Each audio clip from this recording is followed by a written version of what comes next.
Bismillahirrahmanirrahim. Wahaikum bi tahiyatul Islam. Assalamualaikum warahmatullahi wabarakatuh. Waalaikumsalam warahmatullahi wabarakatuh. Hamdan syukranillah, salatan wassalaman ala Rasulillah wa ala alihi wa sahbihi wa bawala. Allahumma salli ala sayyidina Muhammad wa ala ali sayyidina Muhammad. Yang saya hormati, saya muliakan para ustaz, ya, para ustadzah dan juga para mudabir, para pembimbing, para calon-calon kiai, amin, dan calon-calon bunyai, amin ya Allah ya Rabbal alamin. Dalam kesempatan yang berbahagia ini, izin Allah Subhanahu wa taala, kita masih bisa menikmati dinginnya pagi, dan juga kita harus bangun di pagi hari karena kita menyambut Allah Subhanahu wa ta'ala. Kita yakin bahwasannya di sepertiga malam itu bahwasannya Allah turun ke langit dunia, dan Allah itu akan mengabulkan kepada siapa yang berdoa, akan mengampuni kepada siapa dia yang meminta ampun, ya, dan juga setiap orang yang minta hajat, maka Allah akan mengabulkan hajatnya. Subhanallah. Indahnya pagi, kita sambut dengan air wudhu, lalu kita berdiri menghadap Allah Subhanahu wa ta'ala lewat qiyamul lail kita. Ini subhanallah, indahnya luar biasa. Nah, ini bahwasannya keindahan ini menjadikan kita insya Allah akan menjadi orang-orang sukses. Orang-orang sukses.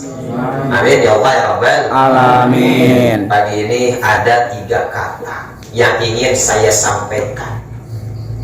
3 kata itu, yang pertama harus ditekan. Apa? Harus ditekan. Bareng-bareng, harus ditekan. Harus ditekan. Enak gak ditekan? Enak. Sakit. Sakit. Tapi kalau sudah biasa ditekan, bakal Terus ke dia. 2. Iya, balik pencet. Ya. Yang satu harus ditekan. Yang keduanya yaitu jangan santai. Apa? Jangan santai. Setelah ditekan jangan santai. Yang ketiga, jangan cengeng. Jangan. Satu detik, jangan cengeng. Satu apa? Harus ditekan. Harus ditekan. 2, harus jangan santai. Yang ketiga, jangan cengeng. Jangan cengeng. Kita tahu bahwasannya satu besi dalam sebuah tempat rosok, besinya macam-macam. Ada besi yang berkarat, ada besinya itu berasal dari pagar, ada besinya berawal daripada besi beton. Semua besi itu berkumpul di sebuah tempat yang disebut dengan tempat rongsokan. Maka dari tempat rongsokan itu diangkutlah oleh seorang pengepul, lalu dari pengepul itu diberangkatkan di tempat peleburan besi tersebut. Ketika dalam peleburan besi tersebut, maka si besi-besi itu terus ditekan, bahkan sampai api yang menyala-nyala. Bahkan dari asalnya besi yang begitu kuat, ia harus meleleh menjadi cairan. Maka dari cairan itu pun dibentuklah. Maka terus ditekan, terus ditekan, terus ditekan. Bukankah satu berlian yang indah itu akan terlihat indah ketika ia sudah dibentuk hingga menjadi sesuatu yang indah dalam penekanan-penekanan, yang akhirnya si besi tersebut ada yang dijadikan besi golok, ada yang dijadikan besi pesawat terbang, ada yang dijadikan besi tank, ada yang dijadikan besi senapan. Macam-macam besi lalu dibentuk oleh orang sesuai dengan bentuknya, dan tergantung pun dibentuknya apa. Ketika besi itu dibentuk sebuah mobil Lamborghini, maka harganya miliaran. Ketika besi itu dibentuk menjadi mobil Alphard, maka akan miliaran. Ketika besi itu dibentuk menjadi pesawat terbang, maka akan menjadi miliar. Ketika besi itu dibentuk menjadi sebuah kapal pesiar, maka harganya pun miliar. Ketika besi dibentuk menjadi besi pacul, maka harganya puluhan ribu. Ketika besi dibentuk satu pistol, harganya menjadi ribuan. Dibentuk jadi sendok, bisa jadi ratusan rupiah. Tergantung kita mau membentuk apa diri kita. Maka kalau kita ingin menjadi orang sukses harus mau ditekan. Iya nggak? Iya. Harus ditekan, harus bisa ditekan. Karena kalau sudah ditekan, maka ketika sudah jadi sesuatu, maka kita akan menjadi bernilai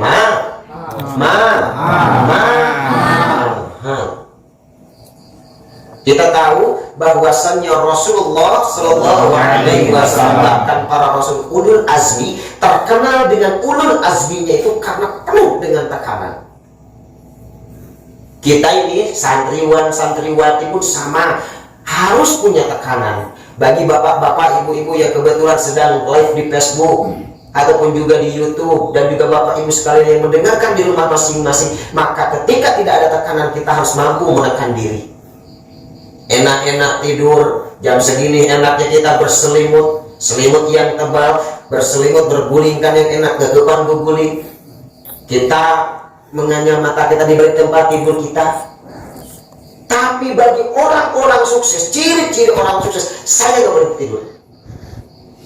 Saya di majelis ilmu di sini nggak boleh nurutan. Tekan diri. Saya harus mendengarkan. Maka ketika mata sedang tertutup, langsung bentak.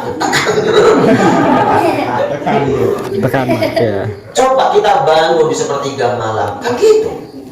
Dan tahukah bahwasannya di sepertiga malam itu adalah amalannya para nabi. Maka para nabi yang sukses itu ketika di sepertiga malam dia memohon kepada Allah, pun santri, pun ibu dan bapak, ketika di sepertiga malam kalian minta kepada Allah, ya Rabbi, berikanlah aku kekayaan, agar aku mampu haji dan menghajikan, agar aku mampu umroh dan mampu mengumrohkan, agar aku mampu membangun pondok pesantren atas nama bapakku sendiri, agar aku mampu membangun masjid di mana-mana biar bapak yang mendanai. Katakan yang kayak gitu.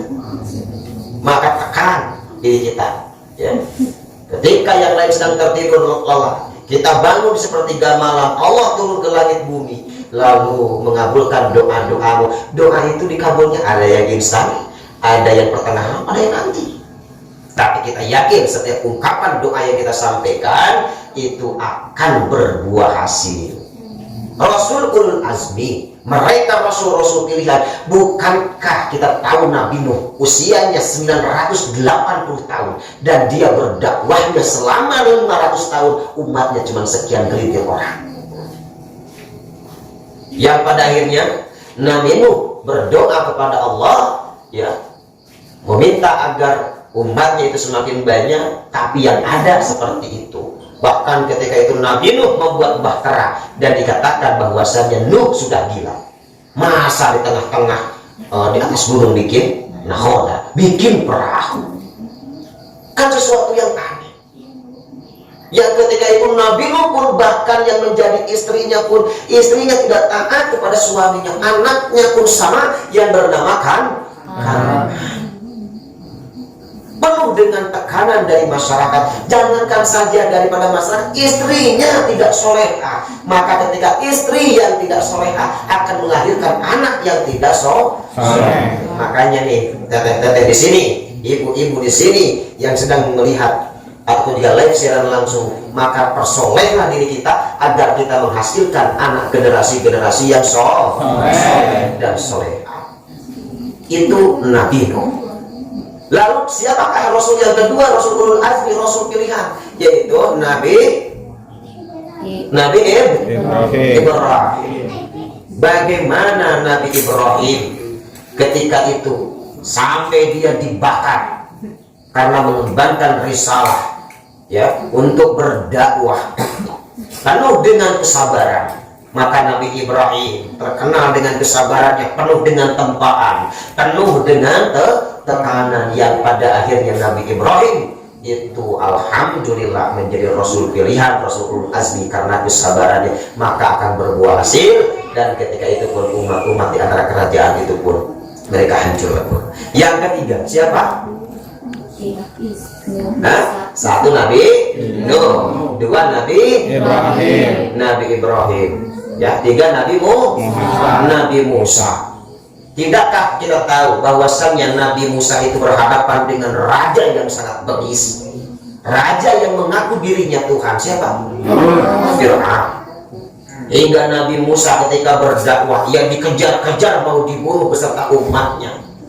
Lalu ia berangkat, dia pergi, lalu dia menyeberangi satu sungai yang sangat panjang, lautan yang sangat jauh.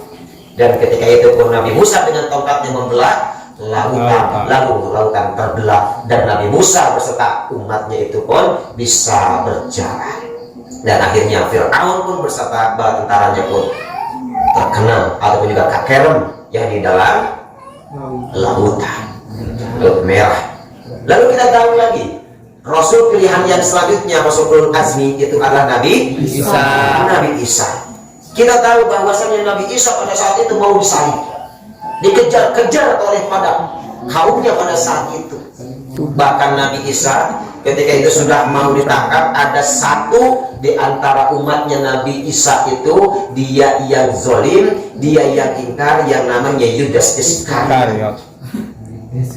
Dan Yudas Iskariot itu pun, ya, ketika itu menyampaikan bahwasannya tuh Isa tuh di sana. Yang pada akhirnya Nabi Isa itu mau ditangkap, dan izin Allah Subhanahu wa taala Yudas Iskariot itu diserupakan wajahnya dengan Nabi Isa. Dan Nabi Isa diangkat ke langit, lalu Yudas Iskariot yang besar. Lalu kita tahu Rasulul Azmi yang selanjutnya adalah Nabi Muhammad SAW. Nabi Muhammad itu bahwasanya sejak ia lahir ia belum melihat wajah daripada ayahnya. Usia 6 tahun Rasulullah itu sudah ditinggalkan oleh ibunya. Maka usia 8 tahun dia sudah mulai mengembala domba-domba milik kafir Quraisy. Lalu usianya 12 tahun ia sudah mulai belajar untuk berdagang. Sampai usia 40 tahun dia pun sering berdiam diri di Gua Hiro. Bahkan ketika dalam dakwahnya penuh dengan tekanan. Maka ketika penuh dengan tekanan ia hijrah ke Madinah dengan settingan Allah Subhanahu wa taala. Dan ketika di Madinah itu subhanallah luar biasa menemukan kebahagiaan. Makanya syarat menjadi orang sukses yang pertama tadi harus mau ditekan. Seorang anak kecil jika saja kalau terus disayang sama ibunya, jangan, nggak boleh jalan, takut kakinya kotor. Di bapakku budak teh naning dia hawakan budak teh naning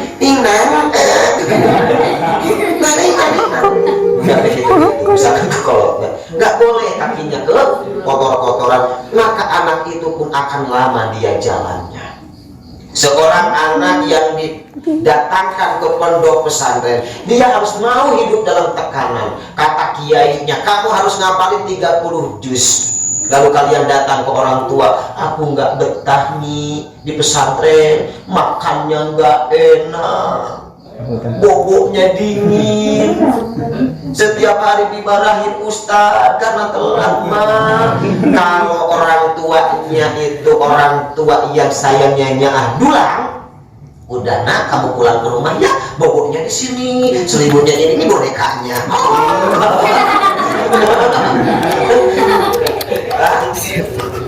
Ini bonekanya bobo, ini emaknya. Tapi kan kalau orang tua yang betul-betul ingin menjadikan anaknya menjadi orang berhasil, ketika anak itu pulang datang ke orang tuanya, ma, aku nggak betah di pesantren. Maka emaknya langsung berdiri di depan pintu. Ngapain kamu pulang? Pulang lagi semua pesantren. Aku nggak betah, mak. Pesantren sana. Langsung kolot. Budak ini deh ke pesantren. Karena menginginkan anaknya ini menjadi manusia yang sukses. Datang ke pesantren si budak ketemu sama kiai, kenapa kamu pulang nggak izin? Terkenal lagi. Ya Allah, itu ditekan. Di imam ditekan, di pesantren ditekan. Itu Iya. harus hafal 30 juz.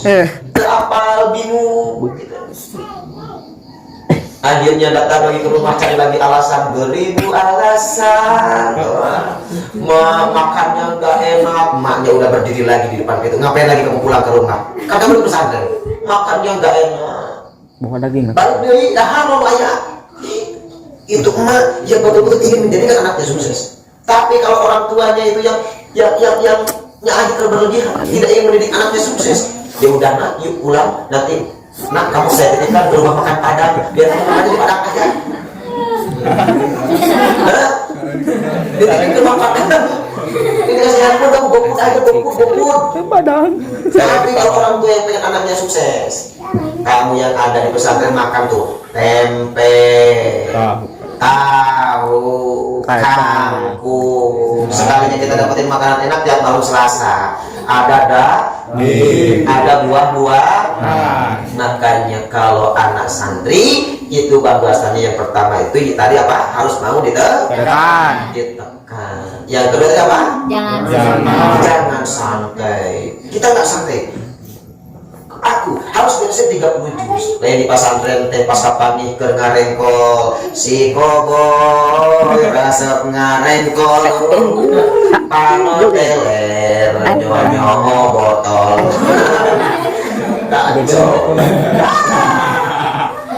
kacau gitu. Mengisa Jangan santai. Yang ketiga itu jangan cengeng. Kalian nih calon-calon para kiai, calon-calon para ulama, calon-calon orang yang akan berdakwah tempaan nanti. Ketika kamu datang ke kampung halamanmu itu, kita harus mampu ditekan sama orang lain. Kita harus mampu, jangan santai dan gak boleh cengeng. Datang lagi si santri ini ke emaknya. Gimana caranya biasanya nggak di pesantren? Datang dikit-dikit, ma jika big mana dari dalam pantus molot no nanti jika pakai sekali mah doi bener pesantren begitu libur mana terus minggu alasan namun hanya saya lima libur sok atau celana libur mah terus dia pakai kiai atos sare gitu jadi waktu ayah santri datang ke imahna jadi tak ku kiai tinggal budak bisa kamana ini PT ayah di bumi teker si koboy rasakan dalam tiga kuku yo punten sarang busari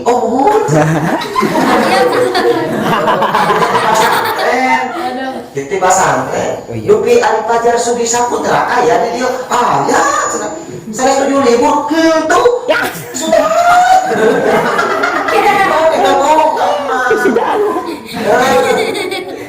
ya udah langsung emak nanti nanti mau pengebukti rasa punya rete siapa ini ke pesantren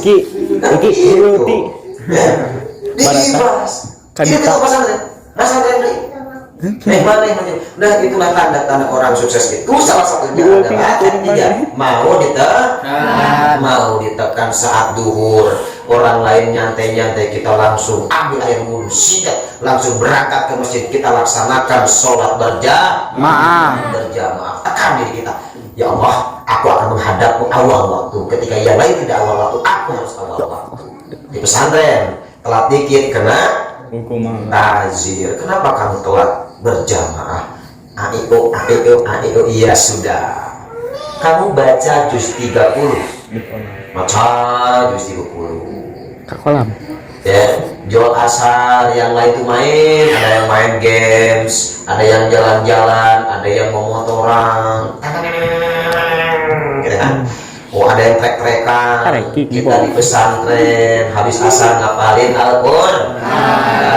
di pondok pesantren penghafal Al-Quran Zakiyah ini ya setiap sore itu menghafal Al-Quran yang lain masih memotoran kita sudah hafal 5 ayat lalu pada maghrib kita berangkat lagi ke masjid yang lain itu santai nonton sinetron ku menangis Si Gigi.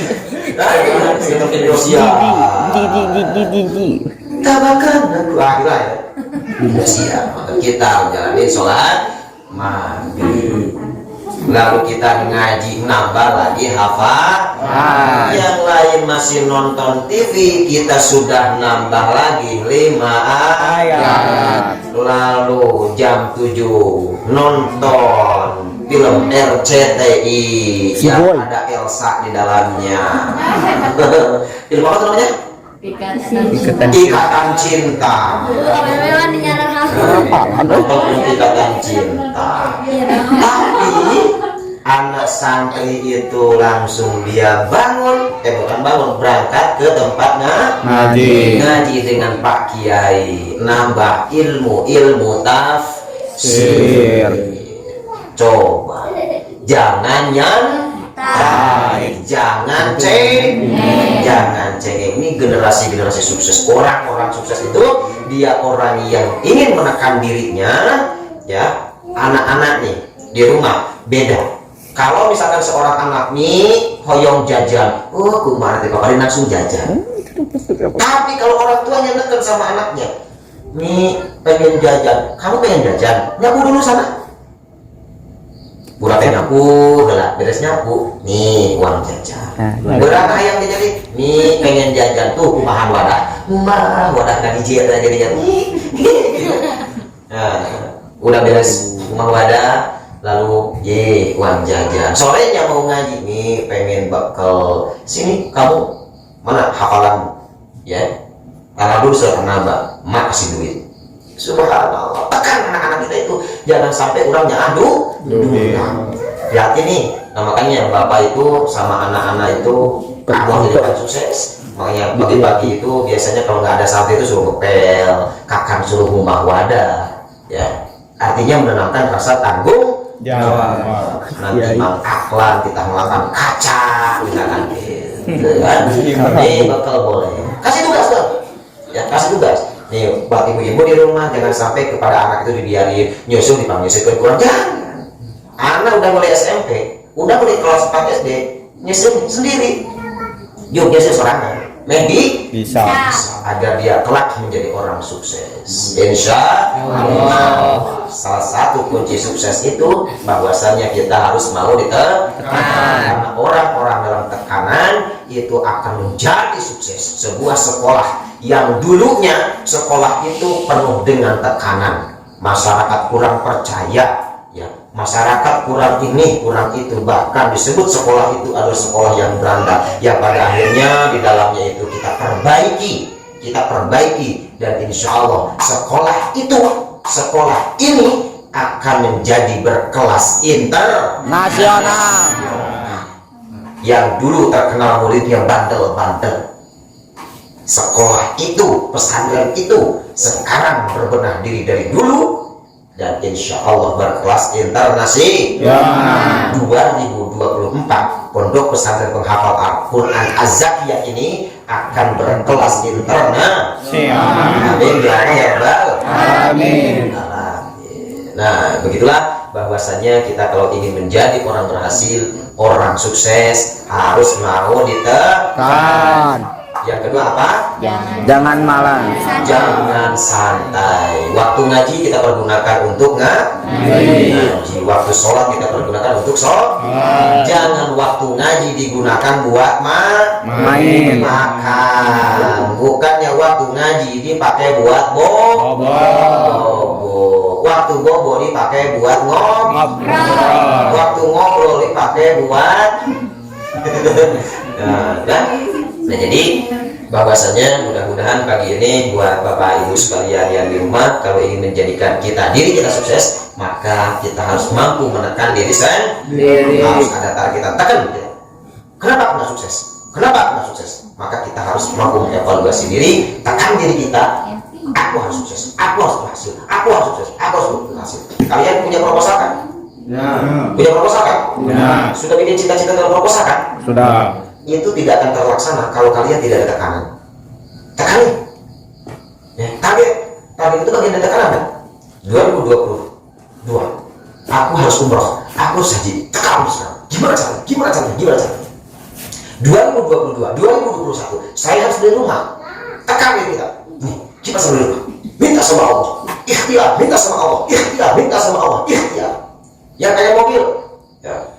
2024 saya harus punya mobil. Ikhtiar, minta sama Allah. Minta sama Allah. Ikhtiar. Ya. Yang belum nikah. 2021 ikhtiar, minta sama Allah. Ikhtiar, minta sama Allah. Ikhtiar, minta sama Allah. Yang istrinya baru satu, ikhtiar, istrinya soleh. Yang punya istri ya, mudah-mudahan pagi ini membuat spirit kita menjadi spirit semangat. Ya, tim sukses ala santri, insya Allah untuk malam besok ya minta siapa nih? Bu Santi atau Bu Susi? Ustadz Arya. Atau Ustadz Arya? Ya boleh gantian. Ya, dipersiapkan untuk tim sukses. Baik, para jamaah subuh sekalian, itulah tim sukses ala santri. Mudah-mudahan ada berkahnya, kita menjadi orang-orang sukses, kita menjadi orang-orang berhasil, kita menjadi orang-orang bahagia kelak di kemudian hari. Jadi untuk para santri, para penghafal Al-Quran di Pondok Pesantren Azabiyah ini, kita berdoa, Ya Allah, Ya Allah. Ya Allah, Ya Allah.